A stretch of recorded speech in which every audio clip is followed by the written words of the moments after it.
Okay, so we were discussing symmetric tensor products, and we continue to do that.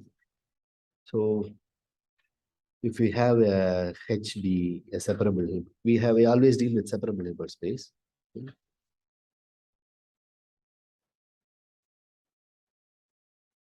Hilbert space. Then we formed H tensor n. You took the n, you took the tensor product of H n times. Then you defined the symmetric tensor n to be all those. Then you define this U sigma on unitary on H tensor n, which just permutes the sigma is a permutation and it permutes the tensors. So it is all those U in H tensor n. Is that U sigma U equal to U. Okay. Similarly, the anti-symmetric Fock space n is all those U in H tensor n. U sigma equal to, you just take the sign of the, if it is odd permutation, it's -1, even permutation, which is 1. So it's up to the sign, it preserves the vectors. So this is anti-symmetric Fock space. So now these are all subspaces of the big tensor product. So this U sigma U is U for all sigma? Yeah, all sigma. Yeah, of course. Yeah. And this is a subspace of H tensor n. Now we want to define a projection. We want to see, I mean, what are all those elements? It basically symmetrizes all them. Okay. So see, unless it is U tensor U's, the tensor of single element, it cannot be elementary tensor, right? If it is U1 tensor U2, will not be there. It has to be U1 tensor U2 plus U2 tensor U1 kind of thing. Okay, that is how it will be there. Okay. So you have to flip it. And but of course, so we want to define a projection. So define E from H tensor n to H tensor n.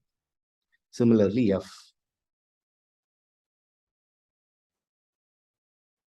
So these are defined as follows. E is nothing but 1 by n factorial summation U sigma. Okay. And F is equal to 1 by n factorial summation epsilon sigma U sigma. This we put the signature of the sign of the sigma. Okay. So then the claim is the following, the proposition. E and F are projections. E square equal to E, E star equal to E, F star equal to F, and F square equal to F. With the ranges H symmetric Fock space n and anti-symmetric Fock space n respectively, of course. So these are the projection onto the symmetric Fock space. So you sum the unitaries and divide it by some number, the number of, let's say, entry summed. Then you get a U projection. Okay. Further, if K contained in Sn be a subgroup,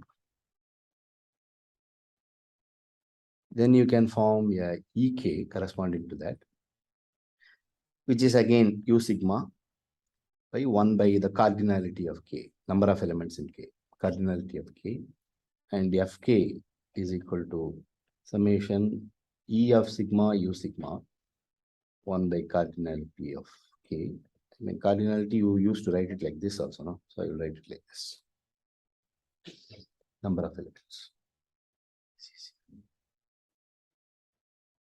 Number of elements. Yes. Okay. Then the ZK and E. The EK is a bigger projection than E. That means, I mean, if a projection is smaller, if you hit the bigger projection by a smaller projection, you will get the smaller projection. Right? So then EK equal to E. Similarly, FK equal to F. Okay. So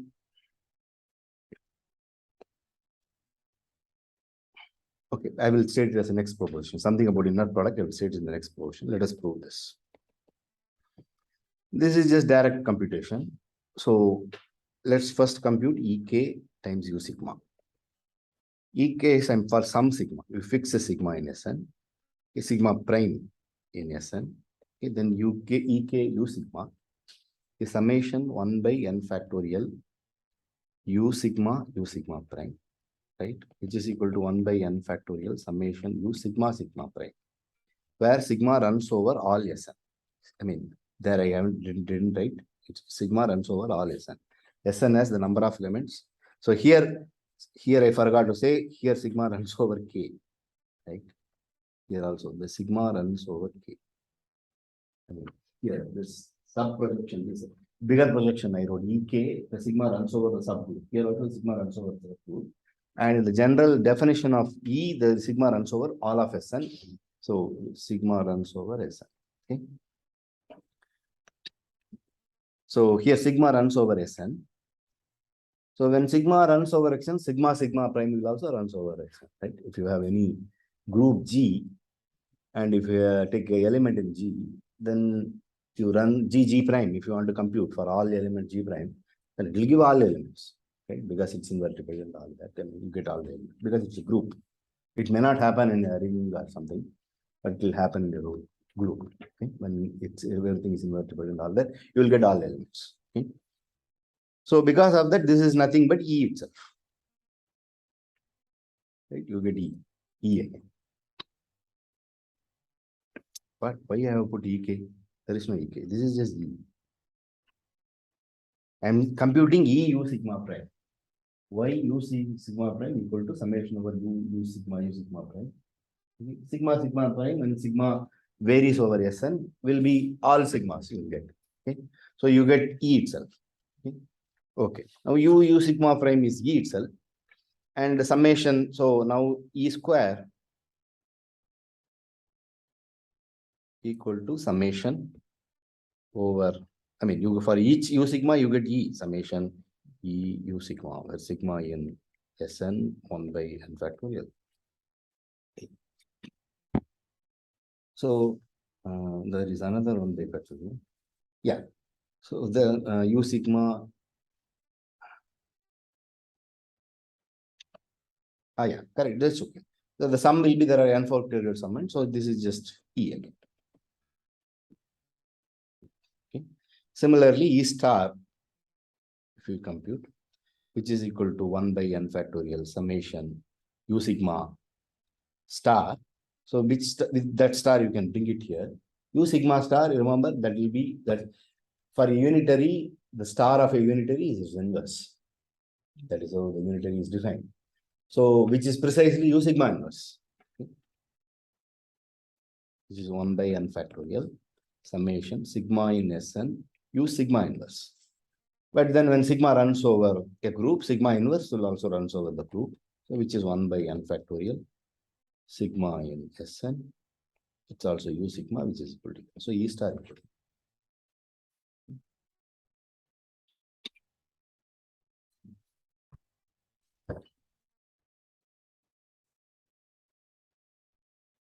Similarly, the same way you can do. Similarly, if you take F U sigma, okay, you will get F.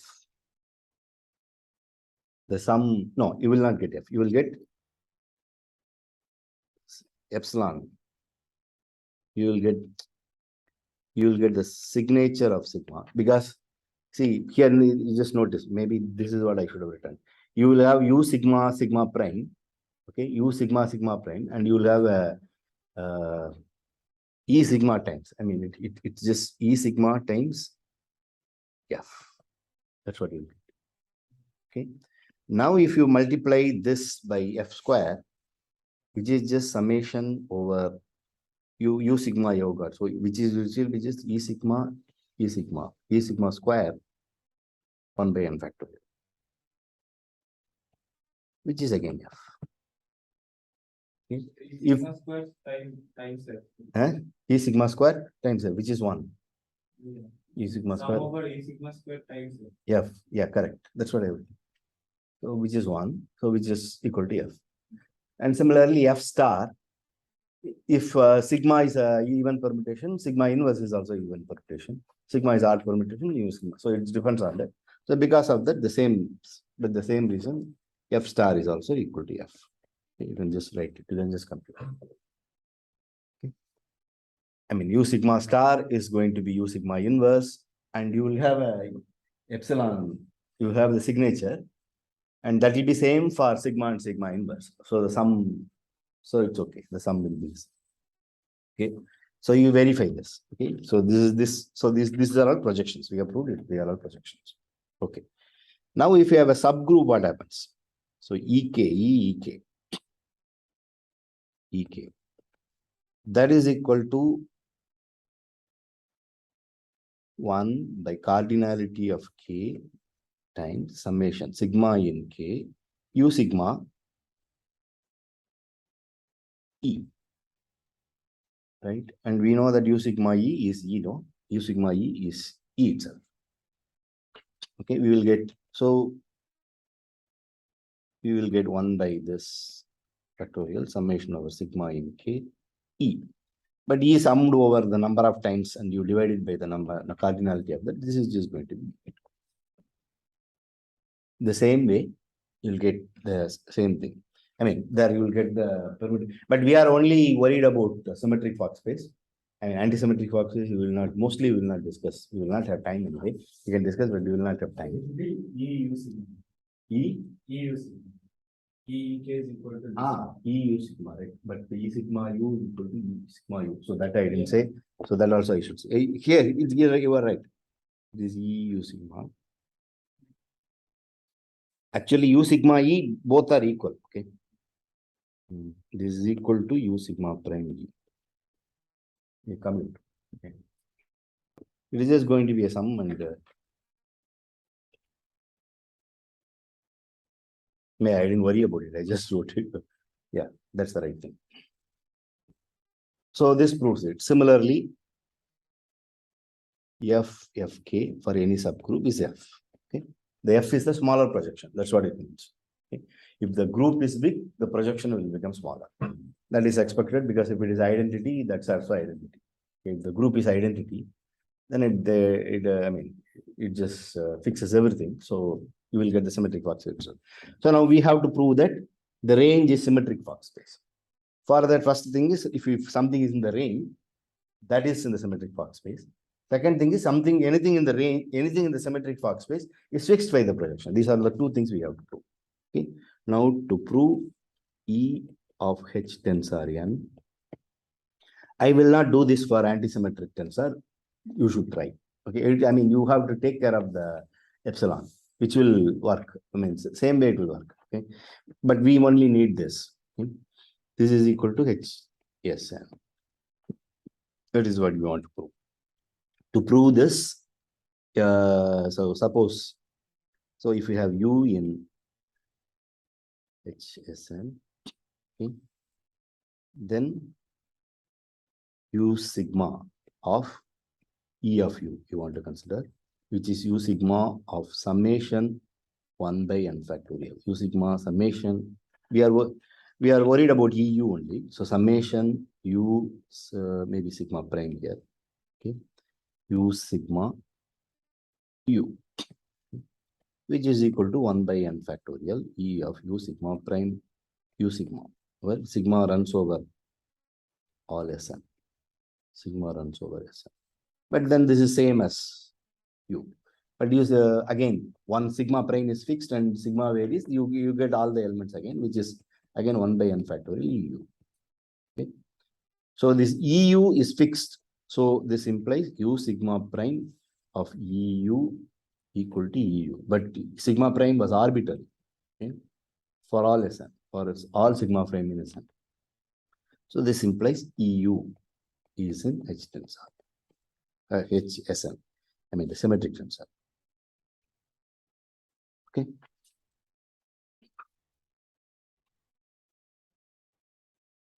So this is in the symmetric tensor. Similarly, you can do this for anti-symmetric tensor, which I'm not doing. So and now we have to prove that something is in the range. Then no, what something no. What we have proved, something in the range of U, we have proved that it is in symmetric Fock space. Now, anything in the symmetric Fock space, we have to prove that it is in the, it is fixed by that. So suppose some U is in HSN, okay, that is, this just means U sigma U equal to U, right? That's what it means. That is the definition of symmetric tensor, okay? Now, E of U sigma U, the same thing, same idea, 1 by n factorial. Maybe I put a sigma prime here for all sigma prime. Okay. U sigma prime, which is equal to summation. I mean, but you know that which is just U.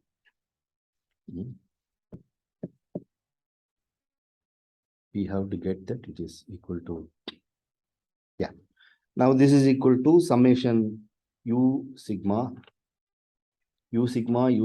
prime U 1 by n factorial. Okay, where sigma varies in Sn, which is same as 1 by n factorial U sigma varies in Sn.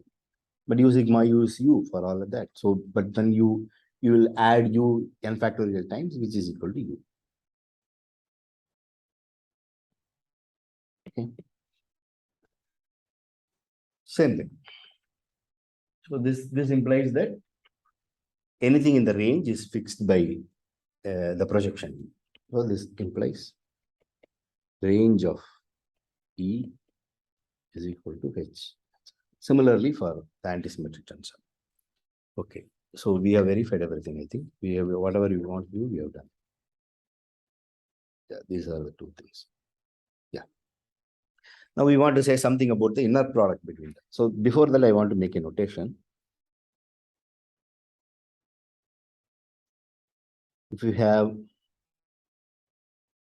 U1, U2 up to UN, okay, then U1 tensor, you can form U2 tensor UN, which is in H tensor N, and E of this, which will symmetrize.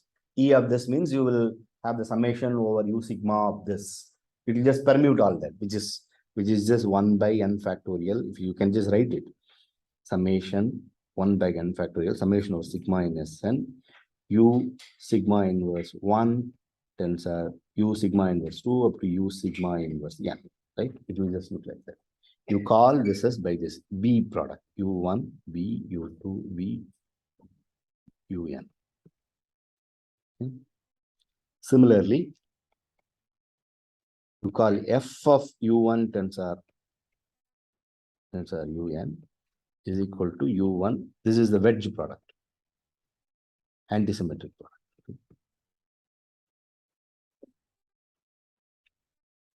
V is for symmetric tensor. This is for anti-symmetric. So you take any elementary tensor, U1 up to UN, apply this E. It will just symmetrize the whole thing. It's a sum of symmetrize the whole thing. That is exactly equal to that. Okay. Similarly, this. Okay. Now I want to give an assignment. Now I state a proposition and then give an assignment. Proposition. Okay. U1, V, U2, UN. B1, B is another. B may be confusing, but it's okay. Maybe put a long B. U, V2. I mean, there is a V and there is a letter V. Vn. Okay. This inner product is equal to summation over sigma in Sn. There is a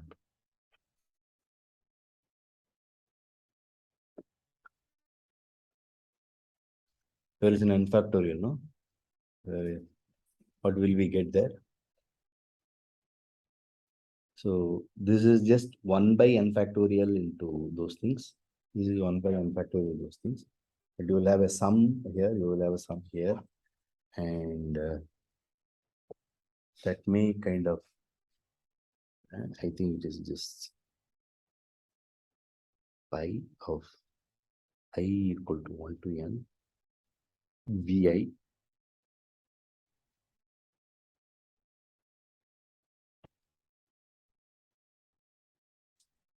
ui v sigma inverse I, right?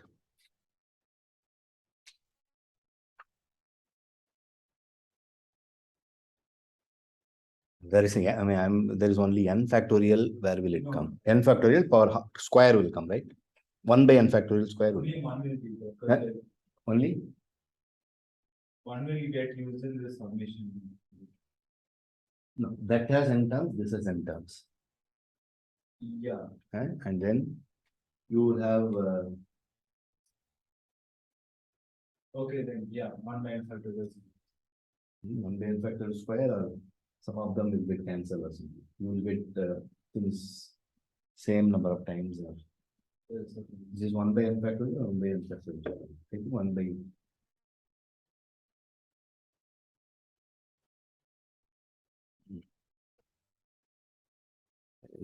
I have to look at the book somewhere.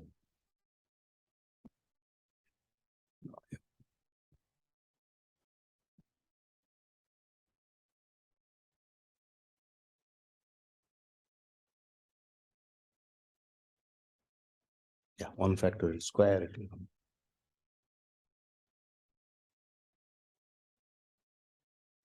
Shouldn't there be two summations? Two summation, but Like the things will sigma- repeat, no? There will be that will be repeated n factorial times or something. So the answer is 1 by n factorial. Okay. So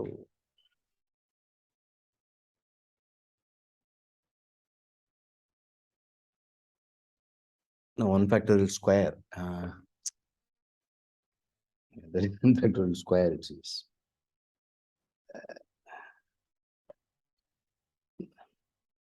One by. What will happen? That is just n terms are there. Summation is there. Here there are n terms. So you will have to take one term and this. You will get a, so here there will be sigma will be there, here there will be sigma will be there. This is precisely ui, but then you can take the sigma on the other side because it's just a product which matters. So you will get sigma, you will get a single sigma like that, ui sigma prime. And that will be repeated n factorial times. Okay. Yeah. So there will be 1 by n factorial should come, no? 1 by n factorial, that is 1 by n factorial. So 1 n factorial should cancel, I think. So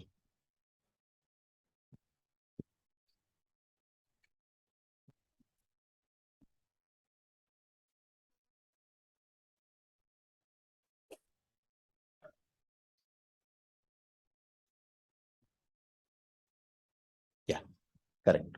It's just 1 by n factorial. There is a problem. See, there is some. See, usually this wedge notation and this V notation I have, they usually divide it by n factorial and write it. Okay, that's the general notation. We are not dividing it. We are just taking the, I mean, it's just a notation. Okay. When you divide it, there won't be an n factorial or something. Okay, so here we are not dividing. So you get 1 by n factorial. So we are dividing it because in the definition of E, there is already a 1 by n factorial. That is what occurring here. There is a 1 by n factorial. There is another 1 by factorial in the other place. But then the same thing will repeat n factorial times. So you get an n by n factorial. You are saying there's like some other definition where they. Yeah, they divided by that. Then you get you don't get in constant terms. Then something like that. Okay. Similarly, if you have u1 wedge up to un and v1 wedge up to vn, okay, and this is equal to 1 by n factorial sigma in Sn, and here it will be epsilon sigma will come, okay, epsilon sigma times then pi of I equal to 1 to n uy v sigma of I. Can you tell me what is this? The last one. Can you recognize it? So should there be sigma inverse or only sigma? No, sigma inverse doesn't matter. No, you're going to sum over it. Okay. That doesn't matter. You will get a sigma here, but then you take it to the other side, and that's so. Do you know what is this term? This sum, one, the sum we have. That is the determinant. That's all. Determinant of the matrix Uy Vj. Okay. So this is determinant, and this is what is called permanent. Without that signature, I mean, when you compute the determinant, you will know the which row, which column, minus 1 to the power, adding minus 1 power I plus j you will use. That is what the E sigma is coming. So without that, if you do that, that is what is called a permanent matrix. So this is just the, whatever we have that, this is, I just take it here. This is what is called permanent of this matrix, Uy Vj. Okay.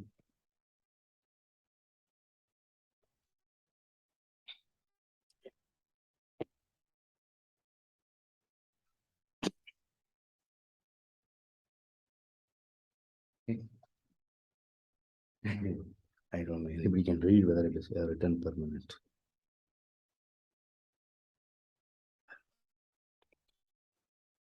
Okay. So this calculation, I don't have to go. We have already gone through it. Okay. This is then. Okay. Now I give the assignment. The assignment is, suppose EI, I equal to 1 to n, is orthonormal basis. Is an orthonormal basis. Okay. Then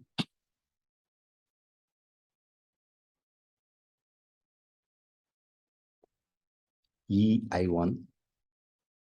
Okay. Let me write it like this. Let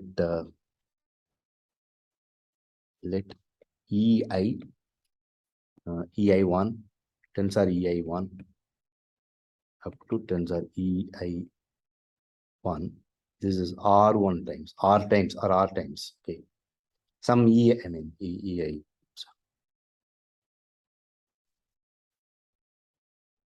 EI, you take the same EI, some R times. Okay. This I write it as EI times R. Just a notation. Okay. Then this set EI1 power R1 for some I1 tensor. I mean, here I have to put a V. EI2. Here I don't write a V. See, that tensor is itself is in symmetric Fock space. E8 tensor, E8 tensor, E8. That's fixed under the problem. So don't have to worry. So EI1 power R2 up to EIK power RK, where this R1 plus R2 up to RK equal to N. Okay. And IL or something is in I. Okay. I mean, that is in the indexing set. IL is in N. L equal to 1 to K. Okay. That's all. You take different powers like this is an orthonormal basis for H tensor. Okay. You have to divide it by some constant to make it of norm 1 because you wanted orthonormal basis. No? So you have to, you get 1 by n factorial. N factorial divided by R1 factorial up to RK factorial. You get the whole power half. Okay.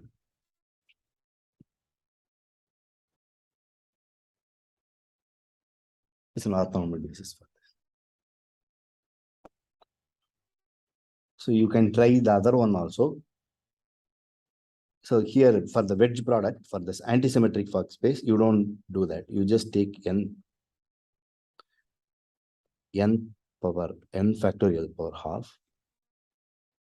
See the wedge is the anti-symmetric Fock space.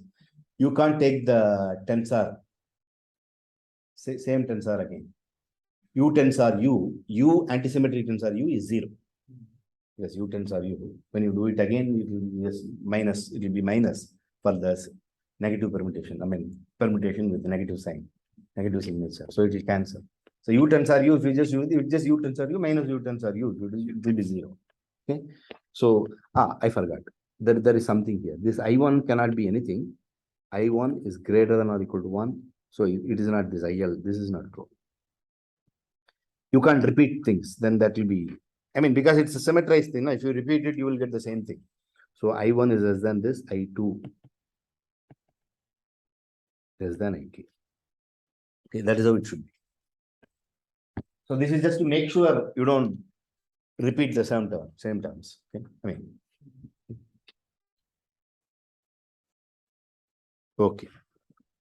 So for anti-symmetric Fock space, you have to take this n power half. Okay, then you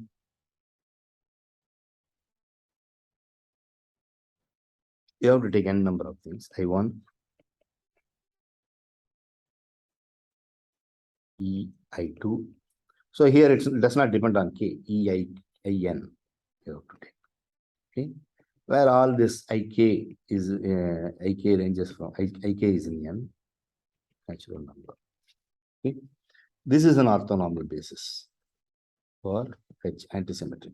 Sorry, it's anti-symmetric. Okay, so this is the assignment. You use just the previous proposition where the inner product is computed. You just use both the parts are in the assignment. Yeah, just anti-symmetric. So you will realize that anti-symmetric tensor is smaller than the symmetric tensor. It's something small. Okay. What do you mean a small? The dimension is big. If you have a, it's a finite dimension. You have to finite dimension. Sorry, if it is finite dimension, then symmetric. I mean, when it is infinite dimension, everything is infinite. So there is nothing. So in finite dimension, if you take a same Cn or something, then the anti-symmetric will be symmetric will be a bigger space, and anti-symmetric will be a smaller space. Okay. You can even compute the dimension, but I'm not. We are not interested in those things. Okay. Okay. So this is the assignment. I forgot to say something. This is the proposition. See, if you have L, M, N, all natural numbers, okay, then you can form HL, tensor HM, tensor HM, okay, which is same as HL plus M plus N. We know that the tensor product is associated. We want to finish the assignment. You have written it. You want to look at it? Yeah, finish. One second.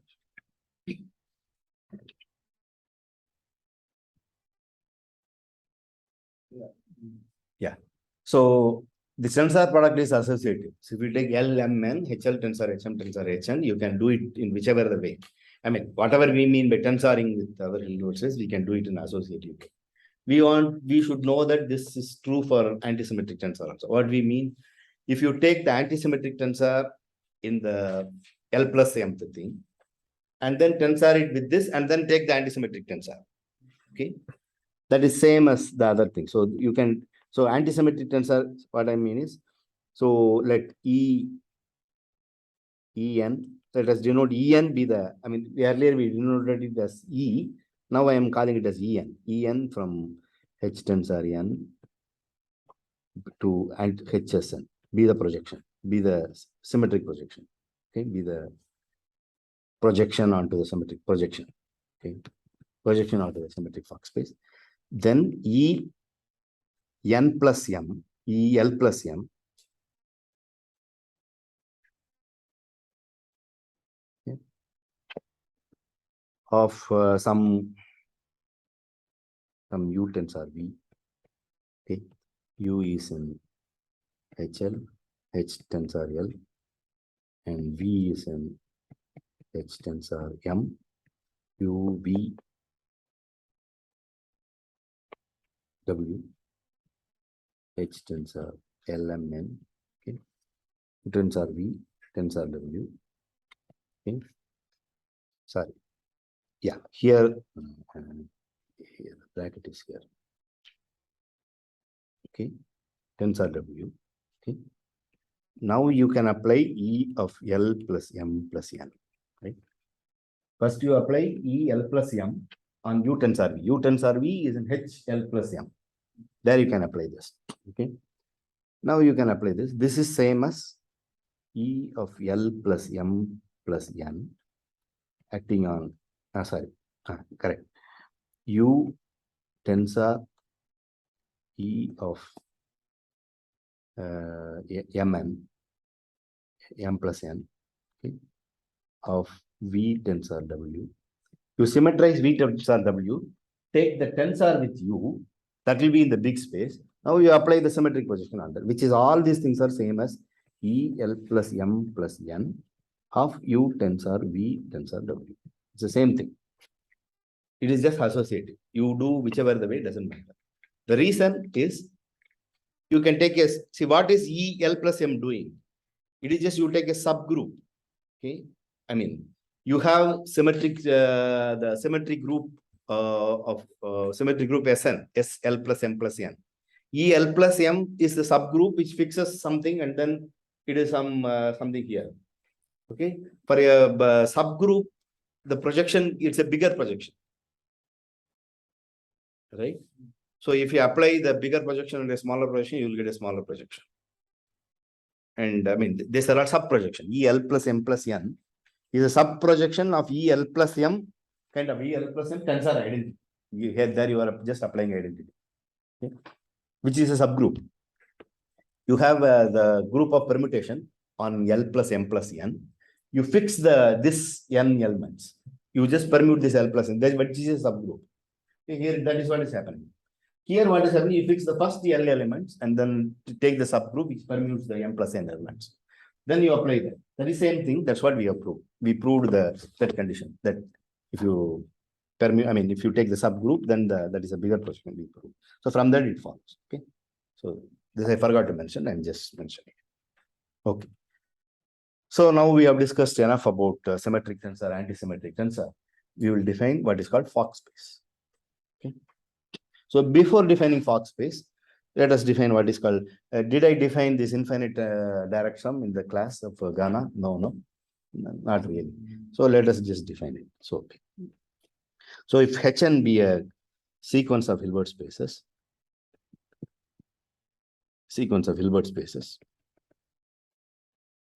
okay, then you can just directly define.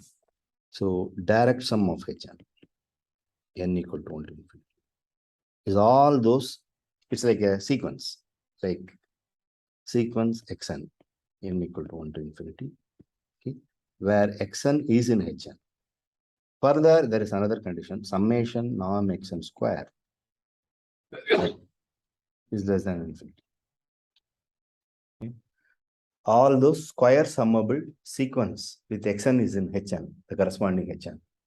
Okay. It's like a L2 sequence kind of thing, but then the Xn should come from that.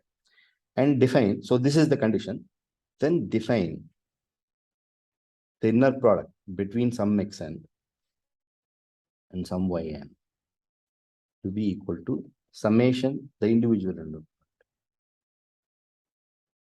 product. So maybe I didn't define the direct sum of two Hilbert space, which comes from this. I mean, it's clear. Direct sum of two Hilbert space is just that you take the direct product. It's basically direct product, where the inner product is sum over the individual inner product. Here we are taking the infinite sum. Notice that, I mean, the tensor product, we will do something else. We have to take product and do something, we take the elementary tensor, finitely many tensor, and then take the linear span of it, and that's different. And the inner product is different through product there. Okay, that's different. Okay. So this is the direction. Okay. Actually, if you take one Hilbert space, H1 and H2, then H1 tensor H2 is an infinite direct sum of H1, where the direct sum is indexed by the orthonormal basis of H2. If you take H1 tensor H2, let's think about finite dimension. You take a Cn tensor Cm, which is just direct sum of Cn m times. Okay. So similarly, I mean, you can write a unitary between them. It is just how you identify the elementary tensor and other things. That's what it matters. Okay. When we have a situation to use that, I will get to that. Okay. Now I'm just making it a remark. Okay. So this is this exists, of course. I mean, you want to say mod of this, mod of whatever I have here. This is less than or equal to, maybe I will write it, mod of whatever I have here. Okay. This is less than or equal to summation n equal to 1 to infinity mod of the individual mod, which is less than or equal to norm of xn times norm of yn. Now the Cauchy-Schwarz for the small L2, which is a Hilbert space, that will imply that this is I mean, this is just this L2 norm, summation norm xn square over half type summation norm yn square over half. Okay, both are finite, so this is less than. So this makes sense. This is a convergent sequence. This is actually absolutely convergent. Whatever we have there, that so I mean, no, sorry. So maybe I shouldn't. Here it's not this. Here it should be this. Summation n equal to 1 to infinity mod of xn yn. Okay. This is a positive sequence of positive series. This is absolutely convergent, so it is convergent. So that series is convergent. Okay. Because of this makes sense. Whatever the inner product I have defined, inner product of x and yn makes sense because this is absolutely convergent. So that is convergent. That sum, whatever it is convergent. Okay. Okay. This is convergent because that is actually absolutely convergent. So this inner product makes sense. Now, so if the inner product of x and y is less than norm of x and norm of y is Schwarz.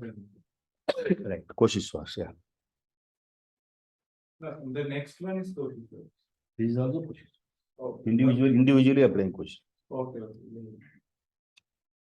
For each of them, each term, Cauchy-Schwarz. Next one is Cauchy-Schwarz for L2, small L2.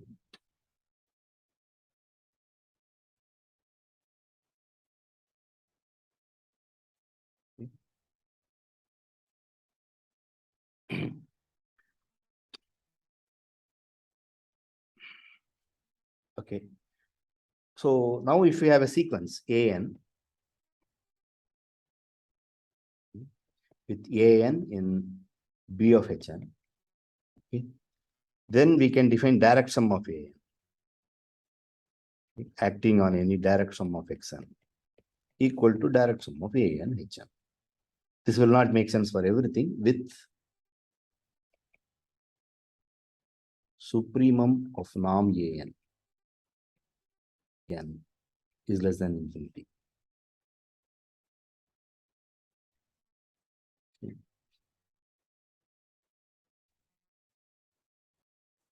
Okay, see. So you take a sequence of operators, each AN in B of HN, such that it's a kind of the norm AN is in L infinity. Okay, that's what it means. Okay, then we can define this, and this will make sense because you can see that. I mean, then the norm of direct sum of n equal to 1 to infinity AN is actually equal to supremum of n of norm AN. Reason? First, what is, you take unit vectors. If you take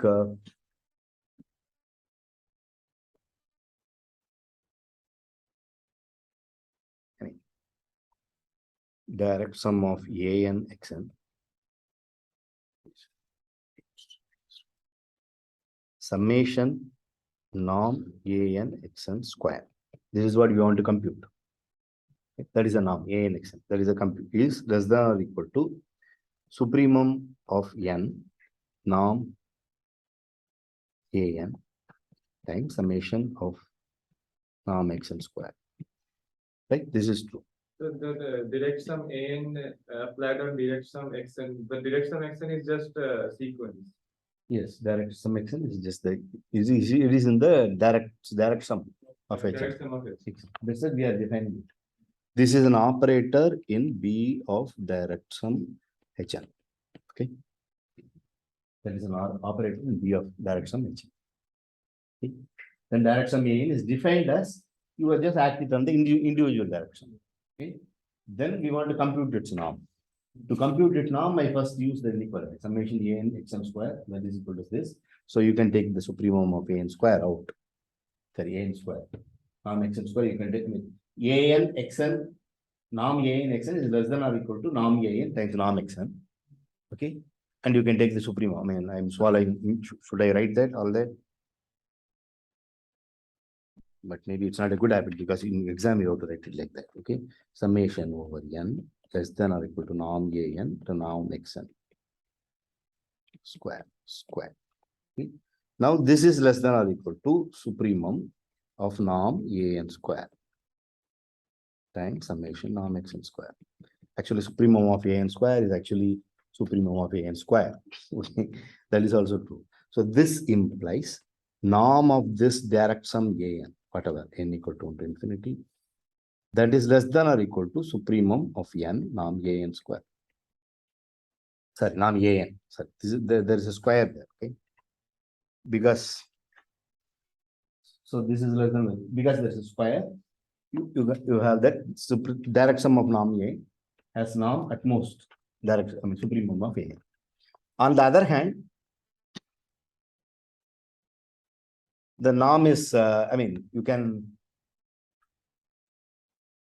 I mean, there is a, on each entry,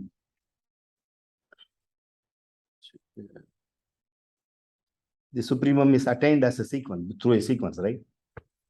So you can have a norm will not be attained. Take unit vectors, take, see,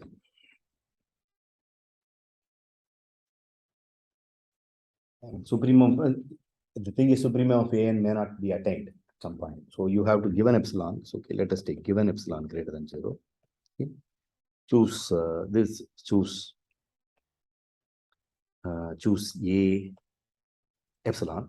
I mean, this is a number, so it's a n naught. Okay, such that norm of a n naught is greater than norm a n minus epsilon. That's the definition, right? Norm a n minus epsilon. Sorry, supremum. Call the supremum as m equal to m. Okay, I'll just write it. Okay. This is equal to supremum of n norm an minus epsilon. That's what it means. By given an epsilon, you will get an an naught. Okay, that's what it means. Now, for this an naught, choose u in hn naught such that an naught and norm u equal to 1. Okay, an naught u, this norm, is greater than norm an naught minus epsilon, maybe by 2. Okay. Now take 0 direct sum u in the hn naught position, and everywhere this. Okay. Now this direct sum of an acting on this u, okay, norm of this is equal to norm of an naught u only. Okay. Which is greater than that supremum. I mean, I have taken epsilon by 2 in 2 places. A is okay. I choose a u. Now there are 2 steps. Okay. First, I choose a an naught. I want to show that supremum is the norm. Okay. So I choose, given an epsilon, supremum of n minus epsilon by 2, I choose a an naught. Okay. Yeah. So that norm a naught is it. For that A and naught, I choose a U with norm U equal to 1. Okay? Such that A and naught U is greater than or equal to A and naught minus. That's the definition of norm. I choose this. Now, this A and U is greater than that supremum minus epsilon, right? Is okay? Is okay, no? Yeah, that's A and not U. Now I'm saying, now this is true, no? A n not U. Okay. Norm of this is greater than that supremum n. It's just addition. A n minus epsilon, right? Yeah. But this is precisely equal to, sir, not A n not U. A n not U. This is precisely equal to that direct sum A n acting on this direct sum, whatever. 0 everywhere at U only at you call this as xi. Okay.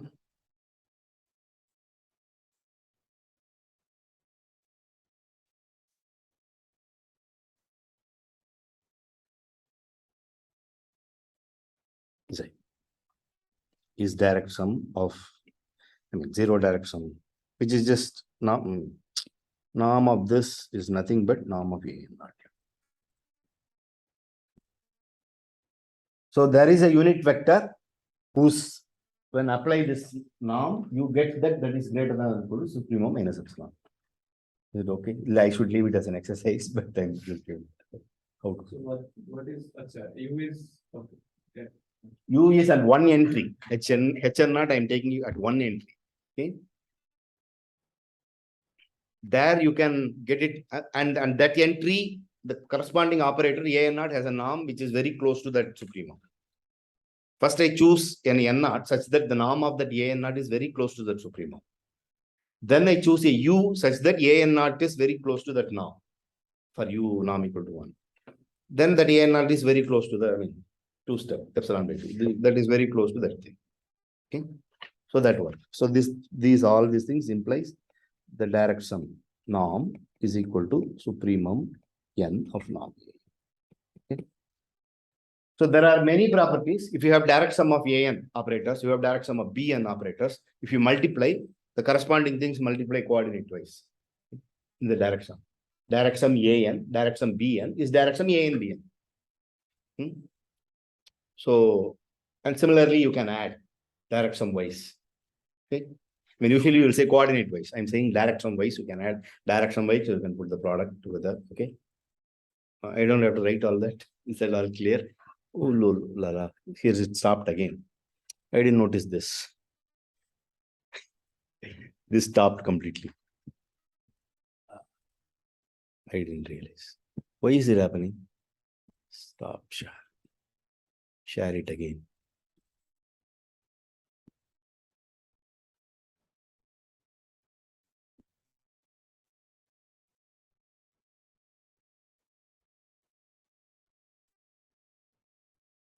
Okay. Whoever watching it can see this. I have just defined this infinite tensor product, and then there is an assignment about the orthonormal basis. This forms the orthonormal basis for the symmetric tensor product. Then I've discussed the direct sum of infinite things. Okay. At least one person is watching from Calcutta. I know that. So other than that, I don't know. Huh? I think so. He told me. I hope. Hopefully, it's clear. Okay, these are all elementary things which you can look at any book. This direct sum, and especially KRP book has all these things. Symmetric tensor product. Okay, I'm just directly reproducing it. Okay. Now I want to define what is called symmetric Fock space. Fock spaces. All sorts of Fock spaces. There are many Fock spaces. Okay, in physics. We will discuss symmetric Fock space, free Fock space, symmetric Fock space, anti-symmetric Fock space. We will discuss, and we will be dealing with symmetric Fock space. Okay, there are something called Q Fock space, Q deformed Fock space, or something, which are also important in physics. Okay, but these are the most important things. Okay, which one is used in quantum field theory? Quantum field theory, anti-symmetric Fock space, I think, but as far as I know, but see, it is like symmetric Fock space is for bosons. Anti-symmetric Fock space is for fermions. Okay, if you want to look at photon, then it is symmetric Fock space. For electron, it is fermionic Fock space. So I don't know much about quantum field theory in physics, but I know that quantum field theory, whatever that conformal theory, are produced using an anti-symmetric Fock space to operate algebras in unsymmetric Fock space. Okay, that is what is mostly used. Okay. So Fock space I want to define. So what is Fock space? You take HB, any Hilbert space.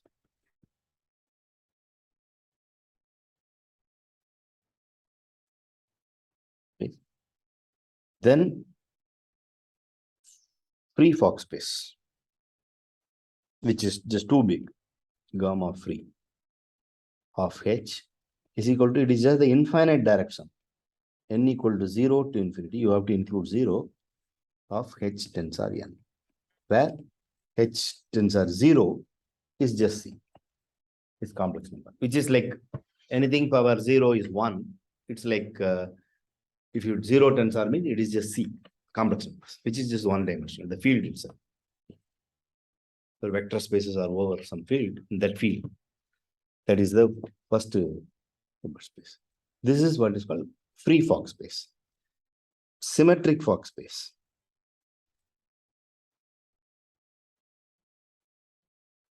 Which I denoted as gamma SH, which is equal to direct sum of N equal to 0 to infinity. The symmetric tensor. Okay. Similarly, anti-symmetric Fock space. It is just the anti-symmetric tensor. Okay.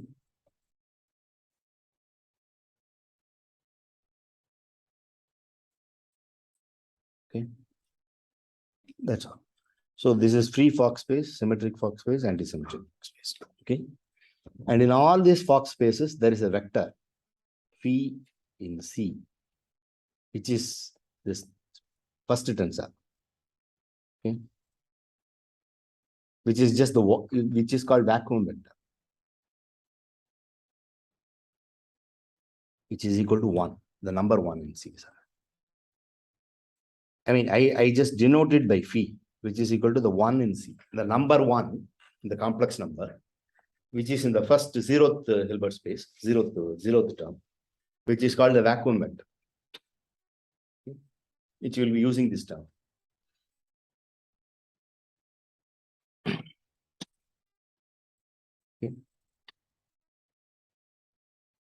Okay.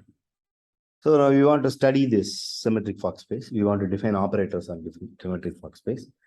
We want to, in fact, define what are called observables. Symmetry, I mean, the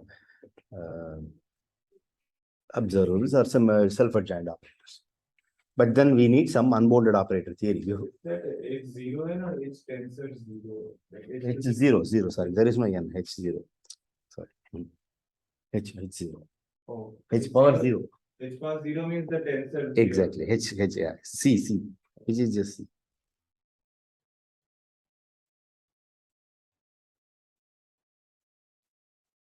Hn can be, yeah, you can call it Hn. H tensor N is Hn or H0. Tensor 0. Yeah. Now, huh? Say it again.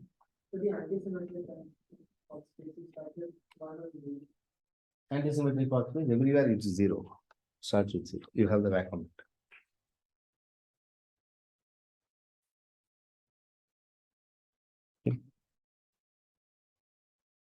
Okay. Now we want to study the symmetric Fock space. We want to define operators. For that, we want to deal with some special kind of vectors called exponential vectors. Okay. So define. So this is the definition. For UN, see, this is like E of X. See, these are all the symmetric Fock space, both symmetric and anti-symmetric. They are like the free Fock space is too big, so that will not work as exponential. It is also exponentiation, but then it will not respect the tensor. I mean, direct sum. These Fock spaces have a property that will take direct sum to. There is a unitary between direct sum gamma of h, there is a unitary between you can identify any gamma, h direct sum k with gamma of h tensor gamma of k. Something like that. So this you can do for symmetric tensor and anti-symmetric tensor. You cannot do it for free Fock space. Free Fock is too big for this. I mean, if you take the tensor, if you take the direct sum of two things, that will become two things. It will contain those tensor, but there will be much more than that. Okay? So this is some sort of exponent. See, it is like if you take direct sum, you are summing the Hilbert space. Tensor means you are taking the product. Okay? Exponential, what is E of x? It is just the infinite sum of some products. You take the x square summation x power n by n factorial. That is what the exponential is for a number, or a function. Okay? Now we are just doing it for a Hilbert space. So we do it for a vector. If something is in H. Okay. Define E of u. This is the exponentiation of this. E of u is in gamma sh by E of u equal to, first I take the one vector in C, direct sum. Next thing I take u, direct sum. Then u tensor u. Okay. But then I take this square root of 2. Direct sum. I take square root for some reason. U tensor n by n factorial, square root. Like this. This is an infinite direct sum. Okay. Then notice that norm of E of u equal to summation norm of u square, which is E of u, E of u, E of u.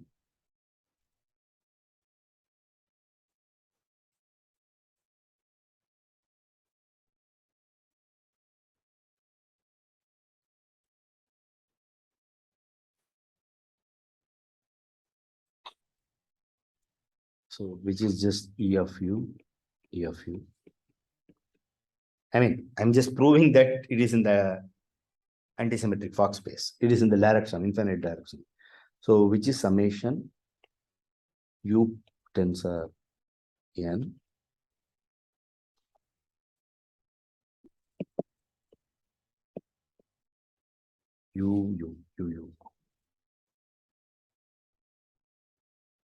u tensor n, right? By n factorial. When which is u norm u power n, norm u power is E of norm n factorial, which is just u power n to n, right? So which is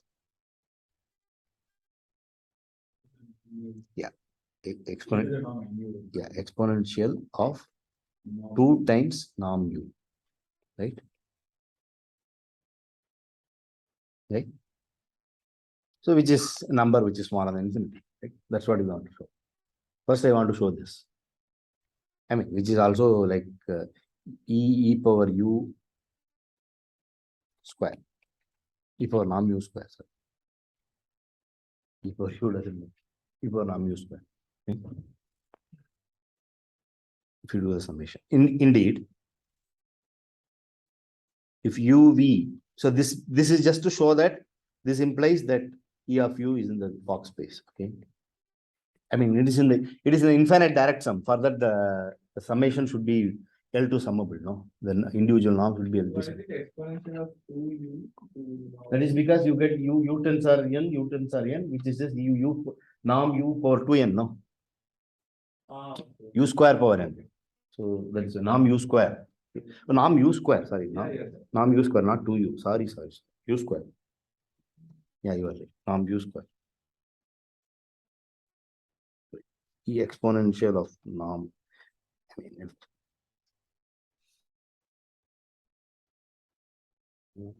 norm u square. Norm u square. That's right. Yeah, norm u square. That's okay. I have written the same thing anyway. Okay. If you have u and v in H, then E of u, the inner product, E of v, which is equal to summation of u v. Okay. I mean, u power n, v power n, power n, divided by n factorial. I mean, for 0, when n equal to 0, that is 1, okay, which is the vacuum, which is equal to E of inner product. So that is why it's called exponential. Inner product between EU, EV is this E power UV, which is this E is a number, E of UV.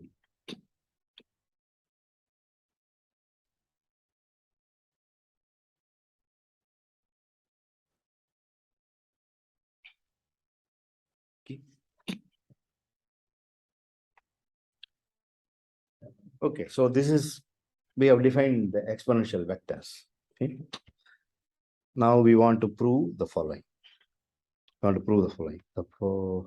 First thing, let us prove this proposition. We may not have time, but let me take some more time. Okay. The map U going to E of U is continuous, which makes sense, no? U comes from a Hilbert space, which is a metric space, lands up in symmetric Fock space, is another metric space. So continuity we can talk about. Okay. To talk about continuity, we have to do something about the distance, which is E of U minus E of V. Okay. If we can, as U1 goes to U, we have to show that E of UN goes to E of U. That's what you have to show. That's what continuity means. U1 goes to U, E of UN should go to E of U. Okay. For that, we compute this, which is equal to E of U minus E of V, E of U minus E of V. Okay. Now you take the individual thing, which is just E of U, which is E of norm U square. Okay. And E of U, E of V, which is just, I mean, it's all real, no? Real part of E of UV, okay, plus E of norm V square, right? That's what it is. So if U goes to V, then this goes to 0. These are all, because inner product is continuous and the exponential function is continuous, okay? Because, I mean, I am not writing, because we have already used several times. The inner product is a continuous function and the exponential is a continuous function. When U goes to V, this U in the inner product will go to V, so which is norm V square. So E norm V square, that will just cancel and it goes to 0. So that is why this map is correct. So that's all. It's easy. Okay. Now I want to prove most important proposition after this. So once is okay, shall I go to the next one?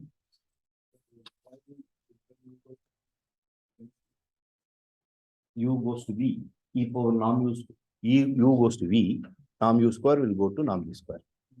Right? So first term will go to E norm V square. So another norm V square. V square is fixed, U is varying.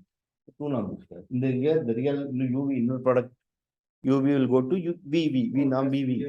Yeah, inner product is continuous. And the exponential function is continuous because of that. Okay. Since inner product IP, okay, inner product is continuous. Exponential function, exponential is continuous, okay, because of this. Okay. Next thing I want to prove, which is slightly, it will take time. Shall I do it now? You have energy, which is a slightly involved proposition, maybe the most important proposition. I want to prove the following proposition. You take all those EU, okay, where U in H. I mean, now we have on the background, we have a Hilbert space and we form the symmetric for Fock space out of it. Okay, we exponential. Then this EU, U in constant is a linearly independent set. Independent set and a total set.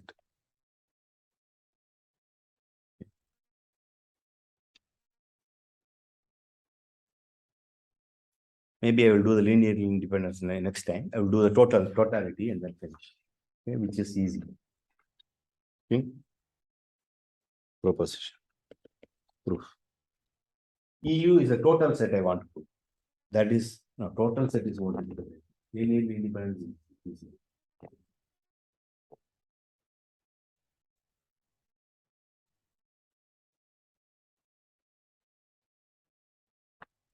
I mean, if you want an exponential u, you want to get u square. What will you do? You differentiate it and get a t equal to 0. So you have to make sense of differentiation of vectors and then do that.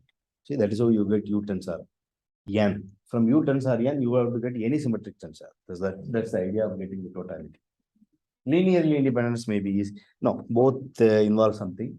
It will take at least 10-15 minutes. We'll stop or we'll stop. Okay.